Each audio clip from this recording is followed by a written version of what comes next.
നമസ്തേ. 11/1/2025 ശനിയാഴ്ചത്തെ നക്ഷത്ര ഫലങ്ങളാണ് നമ്മൾ നോക്കുന്നത്. അന്ന് പിറന്നാൾ രോഹിണി നക്ഷത്രത്തിനും ശ്രാദ്ധം മകീരം നക്ഷത്രത്തിനും. എൻ്റെ വീഡിയോ തുടർച്ചയായി ലഭിക്കണമെന്ന് ആഗ്രഹിക്കുന്നവർ ഇതിൽ കമൻറ്റ് ചെയ്യുക, ഷെയർ ചെയ്യുക, ലൈക്ക് ചെയ്യുക.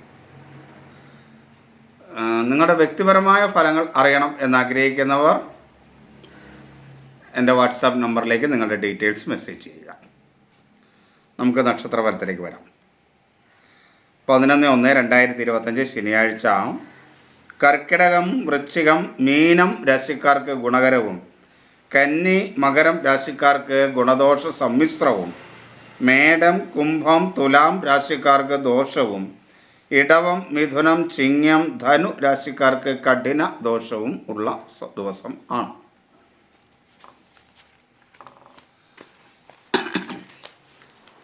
ഇത് നിങ്ങളുടെ ജാതക ഫലമൊന്നുമല്ല.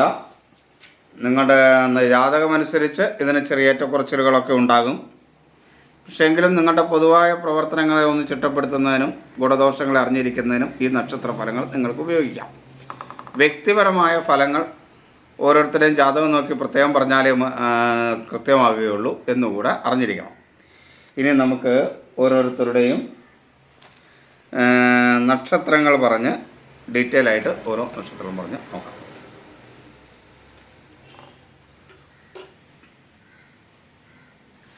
അശ്വതി, ഭരണി, കാർത്തിക ആദ്യ കാൽഭാഗമാണ് മേടക്കൂറുകാർ. മേടക്കൂറുകാരെ സംബന്ധിച്ചിടത്തോളം ദോഷമാണ്.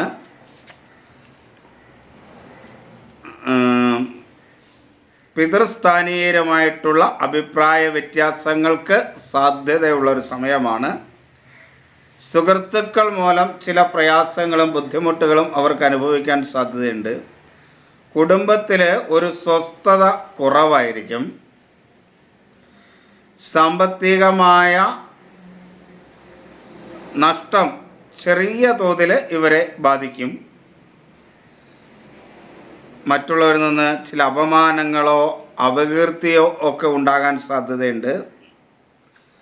കുടുംബത്തിലും സ്വസ്ഥത കുറവായിരിക്കും.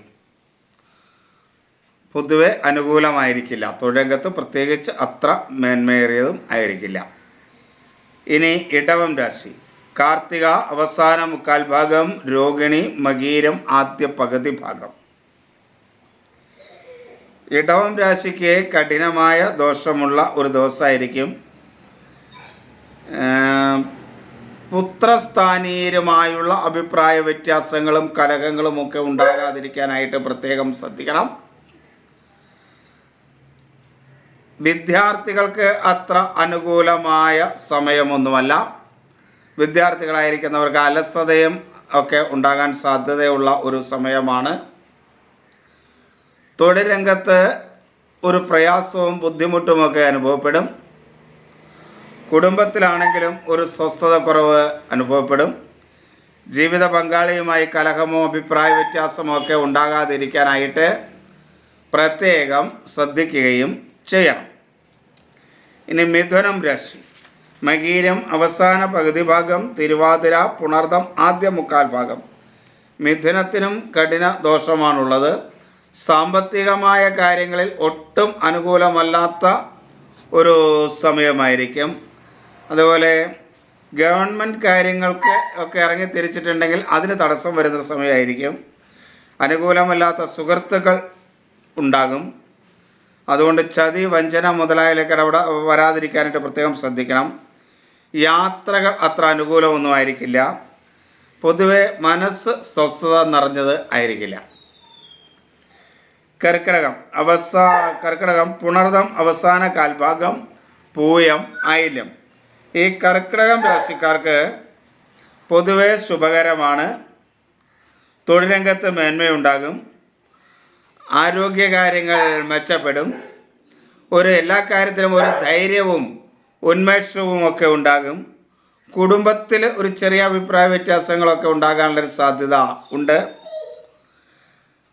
മക്കളുമായിട്ടും ചെറിയ അഭിപ്രായ വ്യത്യാസങ്ങളൊക്കെ ഉണ്ടാകാമെങ്കിലും പൊതുവെ കർക്കിടകം രാശിക്കാർക്ക് ഗുണകരം ആയിരിക്കും. ഇനി ചിങ്ങം. മകം, പൂരം, ഉത്രം ആദ്യ കാൽഭാഗം കഠിനദോഷം ഉള്ള സമയമാണ് ചിങ്ങൻ രാശിക്കാർക്ക്. വേണ്ടപ്പെട്ടവരൊക്കെ ശത്രുക്കളായി മാറുന്ന ഒരു കാലഘട്ടമായിരിക്കും. സാമ്പത്തികമായി അനുകൂലമല്ല. ആരെങ്കിലും സഹായമൊക്കെ ചെയ്യാമെന്ന് പറഞ്ഞിട്ട് അത് കിട്ടാനുള്ളൊരു സാധ്യത വളരെ കുറവാണ്. ഒരു സ്വസ്ഥതയില്ലായ്മ എപ്പോഴും അനുഭവപ്പെടും, ശരീരത്തിനും മനസ്സിനുമൊക്കെ. അതുപോലെ നമുക്ക് വേണ്ടപ്പെട്ടവർ മാതൃപിതൃസ്ഥാനം ഇരുവരൊക്കെ ആയിട്ട് അഭിപ്രായ വ്യത്യാസങ്ങൾ. വാഹനമൊക്കെ ഓടിക്കുന്നുവെങ്കിൽ അത് വളരെ ശ്രദ്ധയോടും കരുതലോടും ഓടിക്കാനായിട്ട് പ്രത്യേകം ചിങ്ങിക്കൂറുകാർ ശ്രദ്ധിക്കണം. കന്നി, ഉത്രം അവസാന മുക്കാൽ ഭാഗം, അത്തം ചിത്തിര ആദ്യ പകുതി ഭാഗം. കന്യക്കാരെ സംബന്ധിച്ചിടത്തോളം ഗുണദോഷ സമ്മിശ്രമായ ഒരു സ്ഥിതിയാണ് ഉണ്ടാകുക. സുഹൃത്തുക്കൾ അനുകൂലമായിരിക്കും, വിദ്യാർത്ഥികൾക്ക് അനുകൂലമായിരിക്കും, പൊതുവെ ദൈവാധീനമൊക്കെ ഉണ്ടാകും. തൊഴിൽ രംഗത്ത് ചില അലസതയും പ്രയാസങ്ങളും ഉണ്ടാകും. മാതൃപിതൃസ്ഥാനീയർ അത്ര അനുകൂലമായിരിക്കില്ല. ജീവിത പങ്കാളിയുമായി അഭിപ്രായ വ്യത്യാസങ്ങളും കലഹങ്ങളും ഉണ്ടാകാനുള്ള സാധ്യതയുണ്ട്. അലർജി സംബന്ധമായ അസുഖങ്ങളൊക്കെ ഉള്ളവർ ഒന്ന് ശ്രദ്ധിക്കേണ്ട സമയം കൂടെ ആണ്.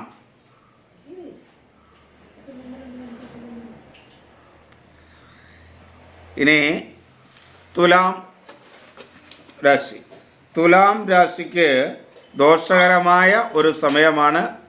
സാമ്പത്തികമായ നഷ്ടം, മറ്റുള്ളവരിൽ നിന്ന് അനുകൂലമല്ലാത്ത പ്രവർത്തികൾ, അപമാനം, അപകീർത്തി, മക്കൾ സ്ഥാനീയരുമായിട്ടുള്ള അഭിപ്രായ വ്യത്യാസങ്ങൾ, മനസ്സ് ഒരു സ്വസ്ഥതയില്ലാത്ത അവസ്ഥ, എല്ലാം കൊണ്ടും ശത്രുക്കൾ മൂലം പ്രയാസം, ദൈവാധീന കുറവുള്ളൊരു സമയം. ഇങ്ങനെ പൊതുവെ തുലാം രാശിക്കാർക്ക് അനുകൂലം അല്ല. വൃശ്ചികം, വിശാഖം അവസാന കാൽഭാഗം, അനിഴം, തൃക്കേട്ട. വൃശ്ചികം രാശിക്കാർക്ക് പൊതുവെ ഗുണകരമാണ്. അനുകൂലമായ യാത്ര, ആരോഗ്യപരമായ മേന്മ, മറ്റുള്ളവരുമായുള്ള സന്തോഷത്തോടുള്ള ഒരവസ്ഥ, വളർത്തുമൃഗങ്ങളിൽ നിന്നൊക്കെ മേന്മ, കുടുംബത്തിലൊരു സ്വസ്ഥതയും സമാധാനവുമൊക്കെ ഉണ്ടാകും. മക്കൾ മൂലമൊക്കെ അനുകൂലമായൊരവസ്ഥയുണ്ടാവും. തൊഴിൽ രംഗത്ത് ചെറിയ അഭിപ്രായ വ്യത്യാസങ്ങളും തടസ്സങ്ങളൊക്കെ ഉണ്ടെങ്കിലും മനോബലമൊക്കെ ഉണ്ടായിട്ട് അതിനൊക്കെ ഒരു അനുകൂലമായ സ്ഥിതിയിലേക്ക് വരും. ധനു, മൂലം, പൂരാടം, ഉത്രാടം ആദ്യ കാൽഭാഗം. ധനു രാശിക്കാർക്ക് ഒട്ടും അനുകൂലമല്ലാത്ത ഒരു സമയമാണ്. വളരെയധികം ദൈവാധീനക്കുറവുള്ളൊരു സമയമാണ്. ആരോഗ്യപരമായി പ്രയാസമുണ്ടാക്കുന്ന സമയമാണ്. വാക്കുകൾ മൂലമൊക്കെ സാമ്പത്തിക പ്രയാസങ്ങൾ ഉണ്ടാക്കാനും ധനം നഷ്ടപ്പെടാനും അവസരമുള്ള സമയമാണ്.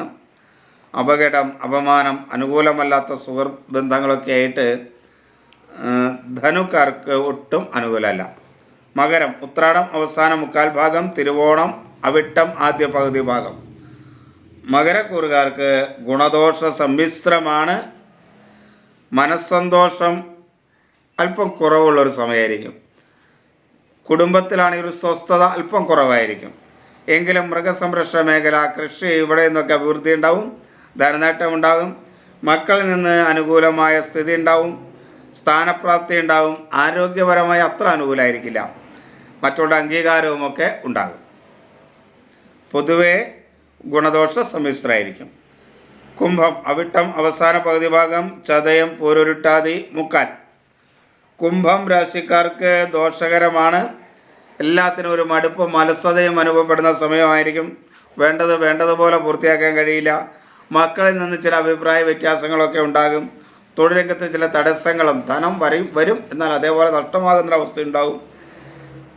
കാര്യപരാജയം, ദേഹസുഖക്കുറവ്, ഇങ്ങനെയൊക്കെ കുംഭം രാശിക്ക് ദോഷകരമാണ്. ചെറിയ ഗുണങ്ങൾ മാത്രമേ കുംഭം രാശിക്ക് ലഭിക്കുകയുള്ളൂ. മീനം, പൂരുരുട്ടാതി അവസാന കാൽ ഭാഗം, ഉത്രട്ടാതി, രേവതി. മീനം രാശിക്കാർക്ക് ഗുണകരമാണ്. മാനസികമായൊരു സ്വസ്ഥതയും സമാധാനവും ഒക്കെ കിട്ടും. ജീവിത പങ്കാളിയിൽ നിന്ന് അനുകൂലമായൊരു സ്ഥിതി ഉണ്ടാവും. ആരോഗ്യരംഗത്ത് അത്ര അനുകൂലമൊന്നും ആയിരിക്കില്ല, എങ്കിലും വലിയ ദോഷം ചെയ്യില്ല. മക്കളുമായി കലഹമോ അഭിപ്രായ വ്യത്യാസമോ ഒക്കെ ഉണ്ടാകാനുള്ള സാധ്യതയുണ്ട്. പൊതുവെ ഈശ്വരാധീനം കുറവുള്ളൊരു സമയമാണ്. ഈശ്വരാരാധനയൊക്കെ വർദ്ധിപ്പിക്കേണ്ട ഒരു സമയമാണ്. പൊതുവെ ഇതാണ് പറയുവാനുള്ളത്. ഇതിൽ ദോഷം പറഞ്ഞിട്ടുള്ളവർ വളരെയധികം ശ്രദ്ധിക്കേണ്ട ഒരു സമയമാണ്. അസമയങ്ങളിലൊക്കെ സഞ്ചരിക്കുന്നതൊക്കെ ഒഴിവാക്കുക, സാഹസിക പ്രവൃത്തികളിൽ നിന്ന് ഒഴിവാക്കുക, അന്യ വീടുകളിലൊക്കെ പോയിരിക്കുന്നത് അവസാനിപ്പിക്കുക. വാഹനങ്ങൾ, വന്യജീവികളും മൃഗങ്ങൾ മുതലായവയുമായിട്ടൊക്കെ ഉള്ള സഹവാസങ്ങളൊക്കെ ദോഷം പറഞ്ഞിരിക്കുന്ന രാശിക്കാർ കൂടുതലായിട്ട് ശ്രദ്ധിക്കേണ്ട കാര്യമാണ്. നന്നായിട്ട് ജപം, ദാനം, ഹോമം മുതലായ കാര്യങ്ങളൊക്കെ ചെയ്താൽ ദോഷങ്ങൾക്ക് ഒരു പരിധിവരെ കുറവുണ്ടാകും.